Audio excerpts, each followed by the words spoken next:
तव कथामृतं तप्तजीवनं कविभिरीडितं कल्मषापहं श्रवणमंगलं श्रीमौलाततं भुवि गृह्णन्ति ये भूरिदा जना। प्रतिदिन प्रति घरे श्री श्री रामकृष्ण कथामृत आमादेर प्रत्येक दिनेर श्री श्री रामकृष्ण कथामृतेर এই অনুধ্যান শিবিরে আপনাদের সকলকে আবারও স্বাগত জানাই। শ্রী শ্রী রামকৃষ্ণ কথামৃতের শ্রীযুক্ত বিজয় কৃষ্ণ গোস্বামী ও অন্যান্য ভক্তের প্রতি উপদেশ এই খণ্ডের আমরা ষষ্ঠ পরিচ্ছেদের মাঝামাঝি রয়েছি। সেখানে ঠাকুর অহং কিভাবে দূর হয় সে কথা আমাদের বলছেন। আমরা সেই অংশ আজকে পাঠ করব। জ্ঞান লাভ হলে অহংকার যেতে পারে, জ্ঞান লাভ হলে সমাধিস্থ হয়, সমাধিস্থ হলে তবে অহং যায়, সে জ্ঞান লাভ বড় কঠিন। বেদে আছে যে সপ্তম ভূমিতে মন গেলে তবে সমাধি হয়, সমাধি হলেই তবে অহং চলে যেতে পারে। মনের সচরাচর বাস কোথায়? প্রথম তিন ভূমিতে, লিঙ্গ, গুহ্য, নাভি, এই তিন ভূমি। তখন মনের আসক্তি কেবল সংসারে, কামিনী কাঞ্চনে। হৃদয়ে যখন মনের বাস হয় তখন ঈশ্বরীয় জ্যোতি দর্শন হয়। সে ব্যক্তি জ্যোতি দর্শন করে বলে একই একই। তারপর কণ্ঠ। সেখানে যখন মনের বাস হয় তখন কেবল ঈশ্বরীয় কথা শুনিতে ও কহিতে ইচ্ছা হয়। কপালে ভ্রূমধ্যে মন গেলে তখন সচ্চিদানন্দ রূপ দর্শন হয়। সেই রূপের সঙ্গে আলিঙ্গন স্পর্শন করতে ইচ্ছা হয় কিন্তু পারে না। লণ্ঠনের ভিতর আলো দর্শন হয় কিন্তু স্পর্শ হয় না। ছুঁই ছুঁই বোধ হয় কিন্তু ছোঁয়া যায় না। সপ্তম ভূমিতে মন যখন যায় তখন অহং আর থাকে না, সমাধি হয়।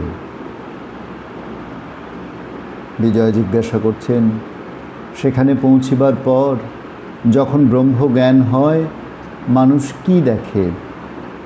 শ্রীরামকৃষ্ণ বলছেন, সপ্তম ভূমিতে মন পৌঁছিলে কি হয় মুখে বলা যায় না। জাহাজ একবার কালা পানিতে গেলে আর ফিরে না। জাহাজের খবর আর পাওয়া যায় না। সমুদ্রের খবরও জাহাজের কাছে পাওয়া যায় না। নুনের ছবি সমুদ্র মাপতে গেছিল কিন্তু যাই নেমেছে অমনি গলে গেছে। সমুদ্র কত গভীর কে খবর দিবে? যে দিবে সে মিশে গেছে। সপ্তম ভূমিতে মনের নাশ হয়, সমাধি হয়। কি বোধ হয় মুখে বলা যায় না। যে আমিতে সংসারী করে, কামিনী কাঞ্চনে আসক্ত করে, সেই আমি খারাপ। জীব ও আত্মার প্রভেদ হয়েছে এই আমি মাঝখানে আছে বলে। জলের উপর যদি একটা লাঠি ফেলে দেওয়া যায় তাহলে দুটো ভাগ দেখায়, বস্তুত এক জল। লাঠিটার দরুন দুটো দেখাচ্ছে। অহংই এই লাঠি। লাঠি তুলে লও, সেই এক জলই থাকবে। বজ্জাত আমি কে? যে আমি বলে আমায় জানে না, আমার এত টাকা, আমার চেয়ে কে বড় লোক আছে। যদি চোরে 10 টাকা চুরি করে থাকে, প্রথমে টাকা কেড়ে লয়, তারপর চোরকে খুব মারে, তাতেও ছাড়ে না। পাহারাওয়ালা ডেকে পুলিশে দেয় ও ম্যাদ খাটায়। বজ্জাত আমি বলে জানে না আমার 10 টাকা নিয়েছে, এত বড় আস্পর্ধা। বিজয় জিজ্ঞাসা করছেন, যদি অহং না গেলে সংসারে আসক্তি যাবে না, সমাধি হবে না, তাহলে ব্রহ্মজ্ঞানের পথ অবলম্বন করাই ভালো, যাতে সমাধি হয়। আর ভক্তিযোগে যদি অহং থাকে তবে জ্ঞানযোগই ভালো। শ্রীরামকৃষ্ণ বলছেন, দুই একটি লোকের সমাধি হয়ে অহং যায় বটে, কিন্তু প্রায় যায় না। হাজার বিচার করো, অহং ফিরে ঘুরে এসে উপস্থিত। আজ অশ্বত্থ গাছ কেটে দাও, কাল আবার সকালে দেখো ফেঁকড়ি বেরিয়েছে। একান্ত যদি আমি যাবে না, থাক শালা দাস আমি হয়ে। হে ঈশ্বর, তুমি প্রভু, আমি দাস, এইভাবে থাকো। আমি দাস, আমি ভক্ত, এরূপ আমিতে দোষ নাই। মিষ্ট খেলে অম্বল হয়, কিন্তু মিছরি মিষ্টর মধ্যে নয়। অপূর্ব শ্রীরামকৃষ্ণ অপূর্ব উপমা দিয়ে আমাদেরকে বোঝাচ্ছেন যে কেমন করে আমাদের ভেতরকার আমিটাকে জব্দ করে রাখতে হয়, কেমন করে আমাদের ভেতরের যে অহং সেগুলি বারবার আমাদের প্রতারিত করে এবং আমাদের ভুল পথে চালিত করে, আমাদের ঈশ্বরীয় পথ থেকে টেনে দূরে সরিয়ে নিয়ে যায়।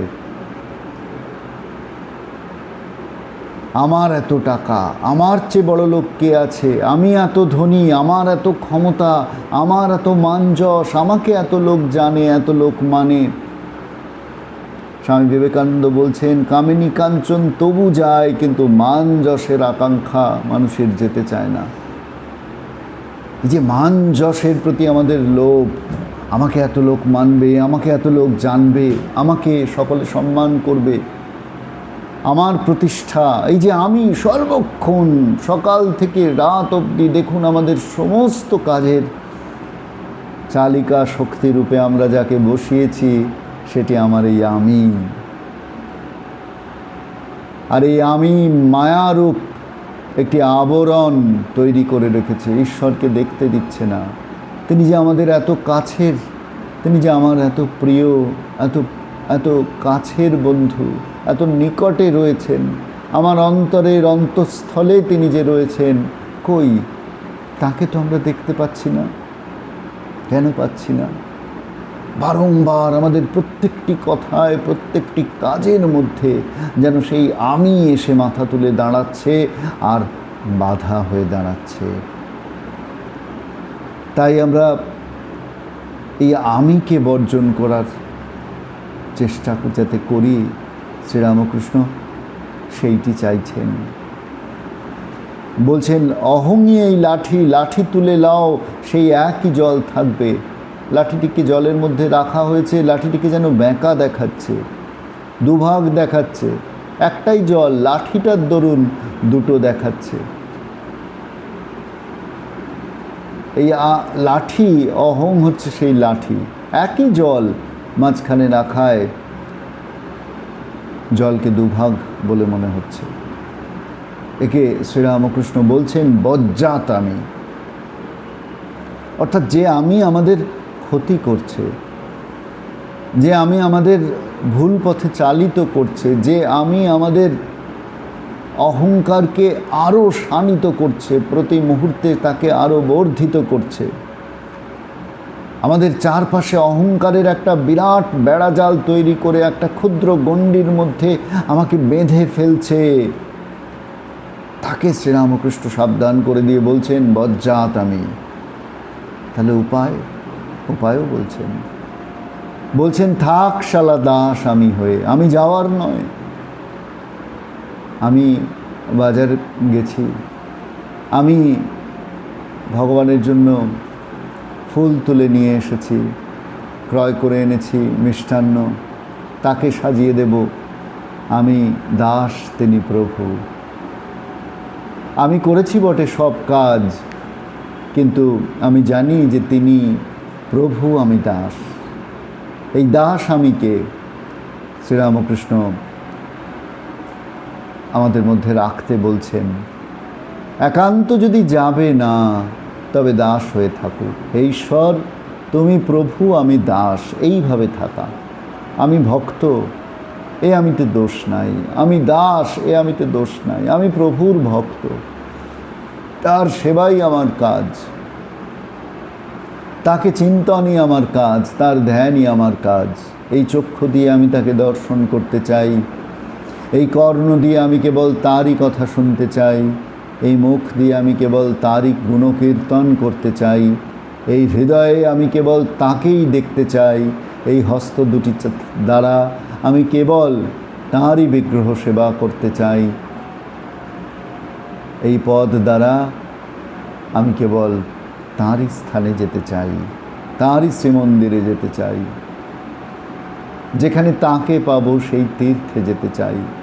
এভাবে আমাদের সমস্ত ইন্দ্রিয়গুলিকে ভগবতমুখী করে তোলা, দাস রূপে, তাঁর দাস রূপে থাকা। তিনি প্রভু, আমি দাস, যেমনটি তিনি করান আমি তেমনটি করি, তিনি যেমন বলেন আমি তেমন চলি, আমার সমস্ত কাজের পিছনে নিয়ন্তা তিনি, কর্তা তিনি। এই দাস আমিকে যদি আমরা একবার নিজের মধ্যে প্রতিষ্ঠা করতে পারি, তাহলে কিন্তু বন্ধু আমরা সত্যি সত্যি আমির যে খপ্পরে পড়ে আমাদের যে আত্মবিস্মৃতি, ঈশ্বর থেকে আমাদের যে দূরত্ব তৈরি হয়েছে, সত্যি সত্যি সেই দূরত্বকে মোচন করবার উপায় শ্রীরামকৃষ্ণ আমাদের বলে দিচ্ছেন। তাই কথামৃত আমাদের এত কাছের, এত প্রিয়, কারণ কথামৃত আমাদের মধ্যেকার ভেতরে লুকিয়ে থাকা যে কাঁচা আমি, সেটিকে আমাদের চিনতে শেখান। কথামৃত আমাদেরকে বুঝতে শেখান যে কেমন করে সত্যিকার পাকা আমিটাকে আবিষ্কার করতে হয়, তাকে দাস আমিতে পরিণত করে কেমন করে ঈশ্বরের পথে এগিয়ে যেতে হয়। শ্রীরামকৃষ্ণ বাণী রূপে রয়েছেন এই কথামৃতের মধ্যে। বারংবার আমরা স্খলিত হচ্ছি, পতিত হচ্ছি, পীড়িত হচ্ছি, অপমানিত হচ্ছি, অবহেলিত হচ্ছি, যন্ত্রণা কাতর হচ্ছি, বিপদগ্রস্ত হচ্ছি, শোক তাপে ক্লান্ত অবসন্ন হচ্ছি, তবু আমরা নিজের এই অহংকারকে দূর করতে পারছি না। শ্রীরামকৃষ্ণ হাত বাড়িয়ে দিচ্ছেন এই কথামৃতের মধ্যে থেকে আমাদের উদ্দেশ্যে, বলছেন, এসো, আমি তোমাদের সেই অমৃতের সন্ধান দেব। প্রতিদিন প্রতি ঘরে শ্রী শ্রীরামকৃষ্ণ কথামৃতের আমাদের এই প্রাত্যহিক আলোচনা শিবিরে আমরা আমাদের মতন করে সেই চেষ্টাই তো করছি বন্ধু।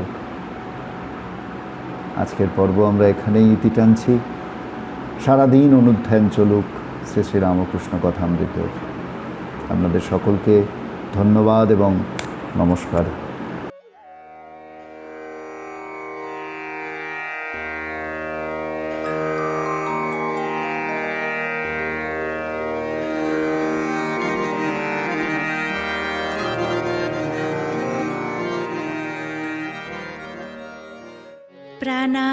প্রাণারাম প্রাণারাম প্রাণারাম প্রাণারাম প্রাণারাম প্রাণারাম কি যেন লুকানো নামে তাই মিষ্ট এত তব নাম প্রাণারাম প্রাণারাম।